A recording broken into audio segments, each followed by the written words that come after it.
Welcome to your storytelling. Enjoy the stories, and don't forget to subscribe. I didn't even question it at first. He always had this calm, serious tone when he talked about her, his aunt, Margaret. According to him, she had chronic health issues and lived alone in this small town 3 hours away. And being the dutiful nephew, he'd go visit her every other weekend, bring her groceries, fix things around the house, sometimes even stay overnight if she wasn't feeling well. I used to admire that about him. He's so thoughtful, I told my mom once.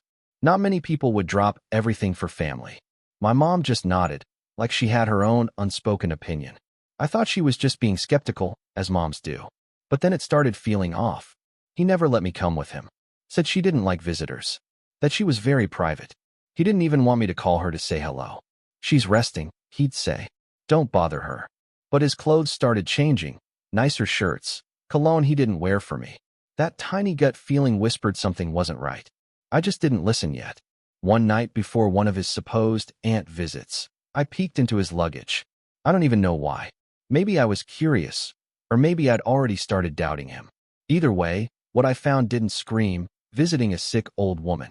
He packed his best jeans, the navy shirt I loved on him, and, get this, his swim trunks.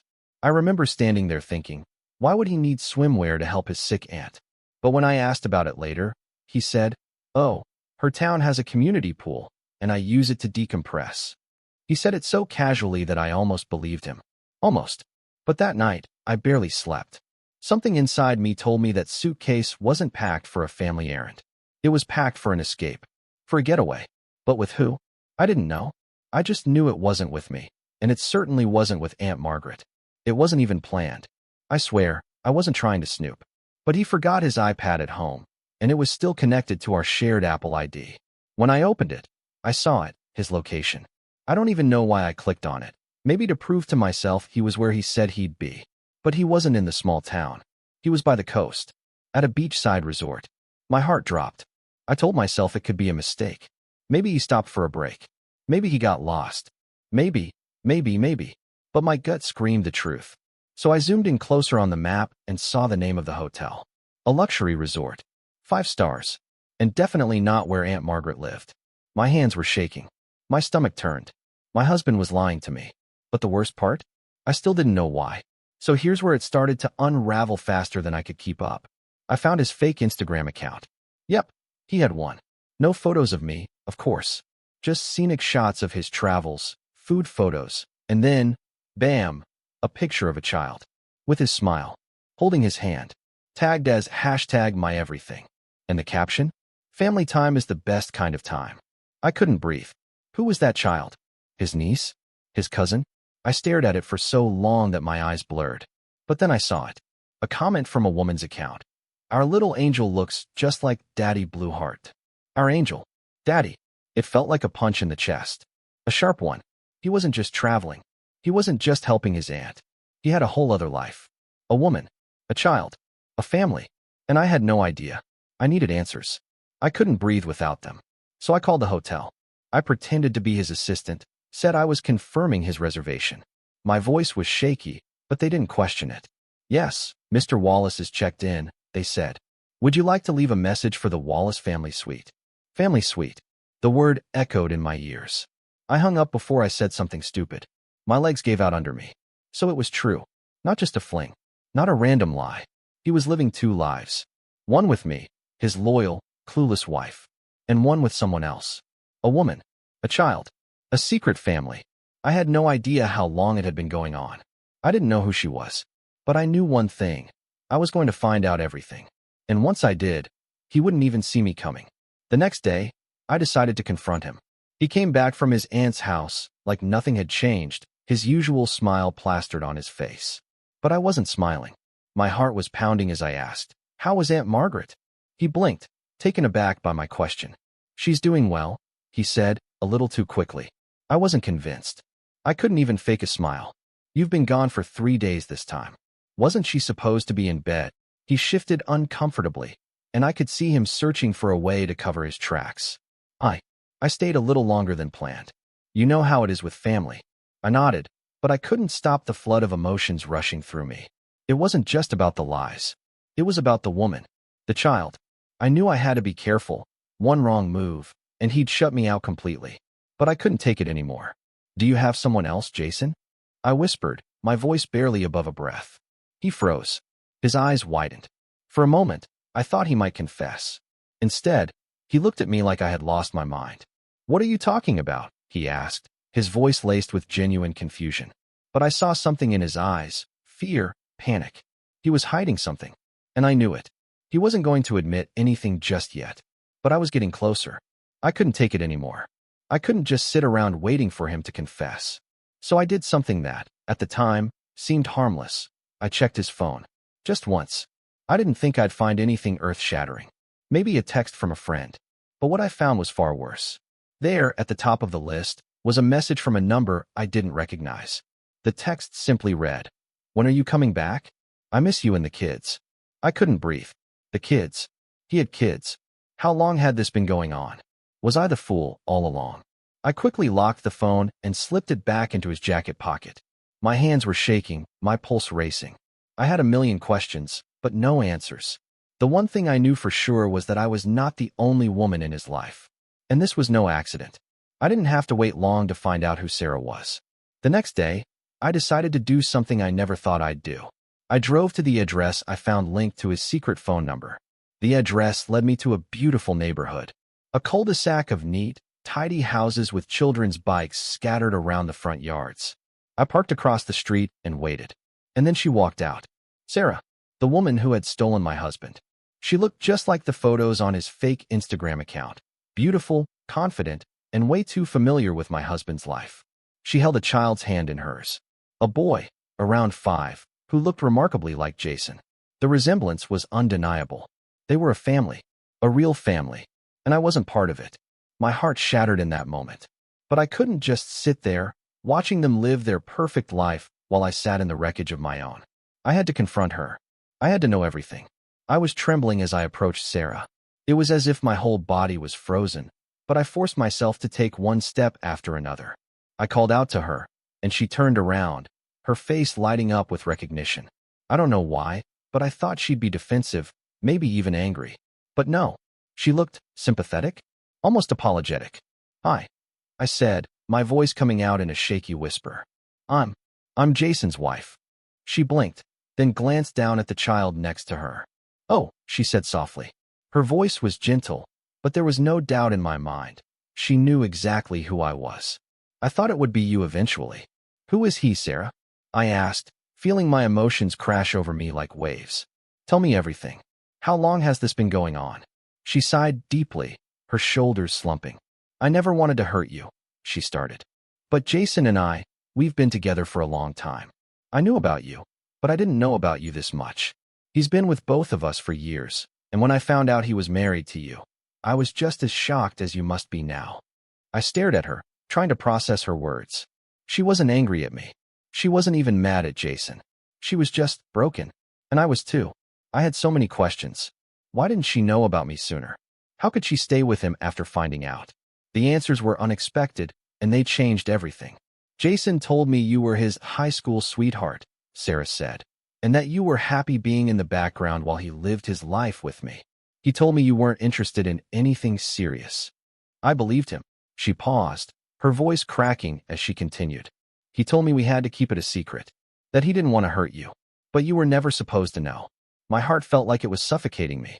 The audacity, the lies, the manipulation. Jason had been playing both of us like puppets, feeding us both half-truths until we were so deep in the dark, we couldn't find our way out. But now, I had the full picture, and it was time to make my next move. I walked away from Sarah, my mind spinning with disbelief. I felt like I was drowning in lies. How could I have been so blind? All those years, I thought I had the perfect husband, the perfect life. But in reality, it had all been a charade. He wasn't the man I thought he was. And now Sarah was telling me he'd been playing both of us, keeping us in separate worlds, never letting us meet, never letting us figure out the truth. I couldn't look at Jason the same way anymore. Every time he walked through the door, I felt sick. The man I had loved for so long was nothing but a stranger to me now. He had a second family. He had another life. And all I had was the shattered remains of my own. That night, he came home late, his usual excuse being work. But I didn't believe him anymore. I couldn't. I didn't say anything.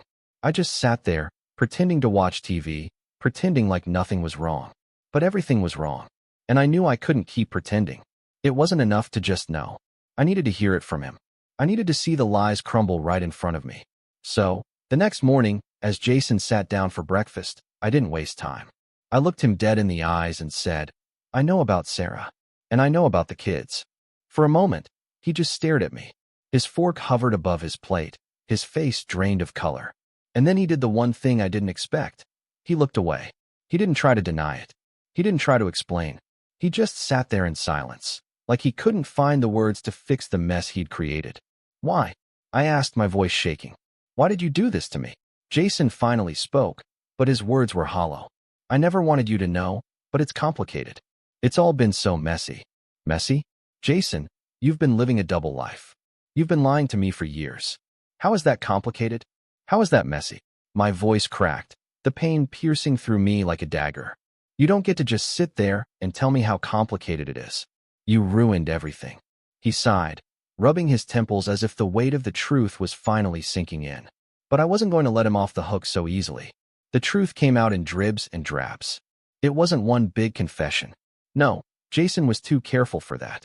He didn't just admit everything at once.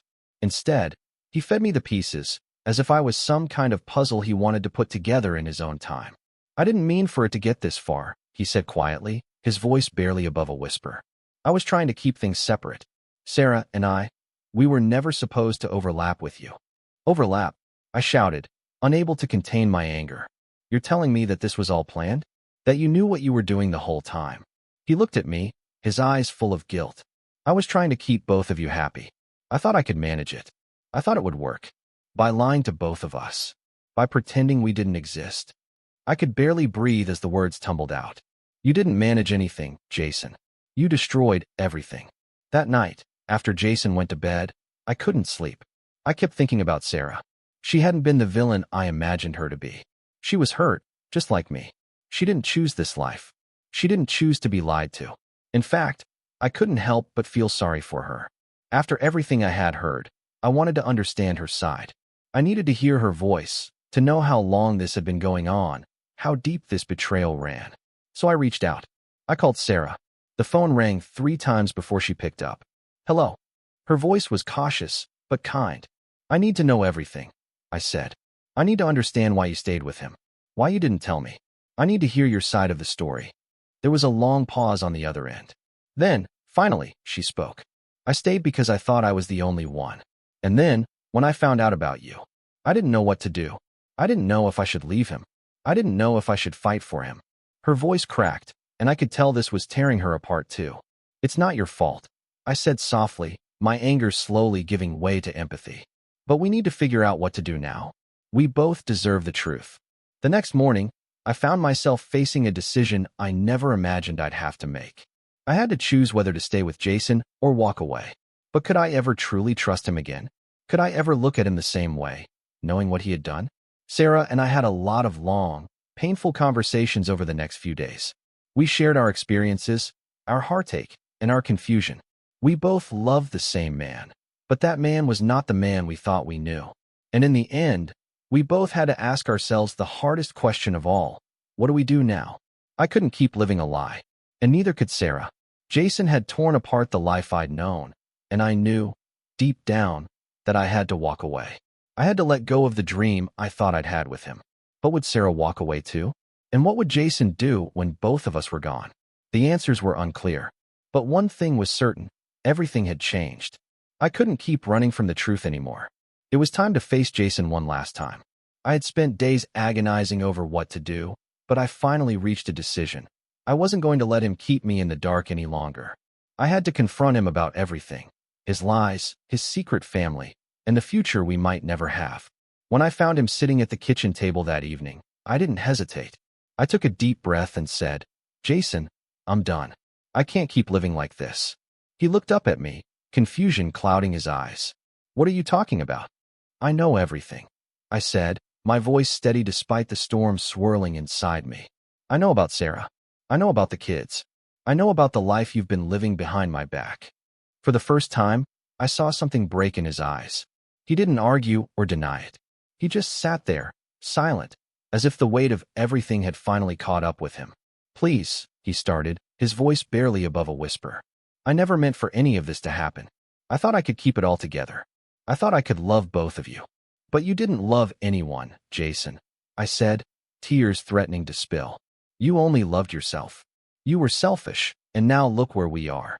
As if everything wasn't enough, Jason dropped a bombshell I never saw coming. "There's something else you need to know," he said, his voice trembling. I didn't know whether to brace myself for more lies or for something even worse. "I've been with Sarah for almost 10 years, he continued. "We have a history. She's the mother of my 2 children. But you were always my escape. The family I could pretend to have. The life I could pretend to build." His words made my head spin. He had been with her for 10 years? That was a decade of my life wasted. I had thought I was his one and only. All those vacations, those moments that were supposed to be ours. Were they just lies? I couldn't hold back the tears anymore. "How could you do this?" I whispered, barely able to breathe. "How could you make me believe you loved me when I was just another part of your lie?" The next few hours felt like they happened in slow motion. Jason begged me to stay, telling me that he had made a mistake and that we could work things out. But I couldn't. I couldn't even look at him anymore without feeling disgusted. "I gave you everything, Jason," I said, my voice barely audible as I fought back sobs. "I gave you my trust, my love, and you destroyed it all. I can't stay here with you. I can't live in a world where I'm just a second choice." He looked at me, his eyes filled with regret, but I could see the guilt had already settled in. The damage was done. There was no going back. With one final, lingering look, I grabbed my bag and walked out the door. As I drove away from our house, the one I had thought was our home, I could feel the weight of the years we had spent together sinking in. But I knew, deep down, it was time to let go. I stayed with a friend for the next few days, trying to clear my head. The pain was unbearable, but the hardest part was knowing that I had to make one of the toughest decisions of all. What did I do now? Jason was still texting, still calling, still pleading for another chance. But there was no turning back. There was no pretending that everything would go back to the way it was before I knew the truth. Sarah called me too. She was just as confused as I was. She was hurt, too. In a strange way, we were both victims of the same man. But that didn't make things any easier. I had to choose the life I wanted. I had to choose myself, even though it felt like I was losing everything. "I can't keep doing this," I told Sarah one night over the phone. "I can't keep being part of a lie." "I understand," she said quietly. "But what do we do now?" "I'm leaving him," I said. "And I think you should too." The hardest part wasn't just leaving Jason behind. It was rebuilding my life from the ground up. I had spent so many years focused on him, on the life we were supposed to have, that I didn't even know where to begin. But I knew I had to start somewhere. I spent the next few months focusing on myself. I moved into a new apartment, a place where I could breathe, where I wasn't constantly reminded of the lies that had haunted me for so long. I reconnected with old friends, started doing things I loved, and slowly but surely, I began to heal. I also sought therapy. I needed to understand why I had stayed so long, why I had ignored all the red flags. It was hard, but it was necessary. I had to break free from the patterns of my past and find a way forward. Months passed, and I thought I had finally put the past behind me. But one evening, as I was scrolling through my phone, a message popped up. It was from Jason. "I miss you," it said. "I'm sorry for everything. Please, can we talk?" I stared at the message for a long time, my heart torn. Part of me wanted to scream at him, to tell him everything I had been holding in for months. But another part of me, one I hated, wanted to hear him out, wanted to believe that he had changed. I didn't respond right away. Instead, I threw my phone on the couch and walked into the kitchen. The thought of him still had a hold on me, and that realization made my stomach turn. I had to remind myself of why I left, of everything he had done. I couldn't let him back into my life. Not again. It was late one afternoon when I heard a knock at my door. I wasn't expecting anyone, so I was surprised to see Sarah standing there. Her eyes were swollen, her face pale. She looked like she hadn't slept in days. "I need to talk to you," she said, her voice shaky. I stepped aside, letting her in. We sat down on my couch, the silence between us heavy with all that had happened. "I don't know what to do," she confessed. "Jason's been trying to fix things with me, but I don't know if I can trust him anymore. After everything that happened with you, I don't know if I can even look at him the same way." I didn't know what to say. I had been there too. I had been in her shoes, trying to decide if love was enough to make the lies worth it. I can't help you decide, I said softly. You have to do what's best for you. But for me, leaving him was the only option. I can't keep living in a lie. She nodded, tears brimming in her eyes. I wish I could be as strong as you. You are, I reassured her. You're stronger than you think. It didn't take long for the news to spread. Jason's betrayal wasn't just a personal matter anymore. It was something that affected everyone around him. His friends, his colleagues, even his family started asking questions. People were talking, and the truth was finally out. Jason tried to apologize to everyone. He tried to fix things with Sarah, tried to reach out to me, but the damage had been done. There was no going back. For the first time in my life, I felt the weight of freedom. I wasn't bound by his lies anymore. I wasn't the woman he used to keep in the shadows. I was free to live my life, free to make my own choices, and that was a kind of power I had never known before. Jason was left alone in his chaos, and I couldn't help but feel a sense of satisfaction in knowing that I had finally chosen myself. With the pieces of my life slowly falling back into place, I decided it was time to start fresh. I wasn't going to let Jason's betrayal define me. I wasn't going to let it hold me back. I found a new job, one that I was passionate about. I moved into a new apartment in a neighborhood I loved. I started exploring hobbies I had put aside for years. And, most importantly, I started focusing on my own happiness. I wasn't going to wait for anyone else to give me permission to live my life. I had been my own biggest obstacle, holding myself back for the sake of a man who didn't deserve me. Now, I was determined to live for myself. Months passed, and I thought I was done with Jason. But one morning, I came home from work to find a letter sitting on my doorstep. It was from him. I didn't want to read it. I knew what it would say, more apologies, more excuses. But something inside me told me I had to. So I opened it. In the letter, Jason poured his heart out. He confessed how much he regretted everything, how he had destroyed his family, and how he had failed both Sarah and me. He admitted that he had lost everything because of his lies, and he begged for forgiveness. As I read his words, I felt nothing. No anger, no sadness, just a deep sense of indifference. I had moved on. I folded the letter and placed it in the trash. That was the final piece of the past I had to let go. After reading Jason's letter, something shifted inside me. I had already come so far in my healing process, but now I felt a deep sense of empowerment. I realized that I hadn't just survived his betrayal. I had thrived. I was no longer the woman who had been deceived. I was stronger, more independent, and more resilient than I had ever been. I started taking better care of myself, physically, mentally, and emotionally. I signed up for yoga, took cooking classes, and started journaling to process my feelings. Each new step was a reminder that I could create the life I wanted, and it had nothing to do with Jason or anyone else. The pain of the past still lingered, but it no longer controlled me. I was learning how to live for me, to reclaim my happiness and my future. It felt like a weight was being lifted, and for the first time in years, I felt light. As I moved forward with my life, I reconnected with people I had lost touch with over the years, friends, family, and even old colleagues. I had been so consumed with Jason and his lies that I had neglected the people who truly cared about me. But now, I was making time for the relationships that mattered most. One evening, I went out to dinner with an old friend, Claire, who had always been there for me. As we sat at the restaurant, laughing and catching up, I realized just how much I had missed moments like this, simple, joyful, and free from the toxic weight of Jason's world. "I'm proud of you," Claire said, her eyes warm with admiration. "You're doing so well. I can see the change in you. I couldn't have done it without you," I replied, feeling a rush of gratitude. I'm finally starting to live for myself, and it feels amazing. One afternoon, while I was working on a project at home, my phone rang. It was Sarah. I hadn't heard from her in a while, and I had been wondering how she was doing. "Hey, I just wanted to check in," she said, her voice soft. "I know it's been a long time, but I've been thinking about you. How are you holding up?" "I'm doing okay," I said, feeling a sense of relief. "I'm really focusing on moving forward now. How about you?" "I'm okay too," she replied. I decided to leave Jason. I couldn't keep living in that lie anymore. It wasn't just about him, it was about me. I need to find my own path. I couldn't help but feel proud of her. In a way, we had both broken free from the same man. But now, We were each taking control of our own futures. "I'm so proud of you, Sarah," I said. "You deserve happiness, and I'm happy that you're taking the steps to find it." Months went by, and I continued to focus on myself. But then, something unexpected happened. I met someone new. His name was Mark, and he was everything Jason wasn't: kind, honest, and emotionally available.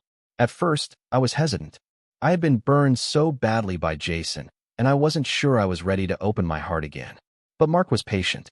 He respected my boundaries and took the time to get to know me, never rushing or pushing me to feel anything I wasn't ready to feel. As we spent more time together, I realized I was falling for him. And this time, it felt different. There were no secrets, no lies, just trust and honesty. For the first time in years, I felt hopeful about the future. I had learned to love myself again, and now, I was ready to share that love with someone who deserved it. I woke up one morning, feeling a sense of peace I hadn't felt in a long time. The storm of the past had passed, and I had come out stronger on the other side. I had survived Jason's betrayal, and in doing so, I had found myself. I had built a life that was mine and mine alone, full of joy, growth, and new possibilities. Looking back, I could see that everything had led me to this moment. The pain, the heartache, the confusion, they had all been necessary for me to discover my true strength. And now, I was ready to embrace whatever came next. Life was waiting for me, and I was no longer afraid. I smiled as I stood by the window, watching the sunrise. Today was a new beginning, and I was ready to live it fully. Thank you for listening to my story until now. If you liked the video, please support it by subscribing and liking.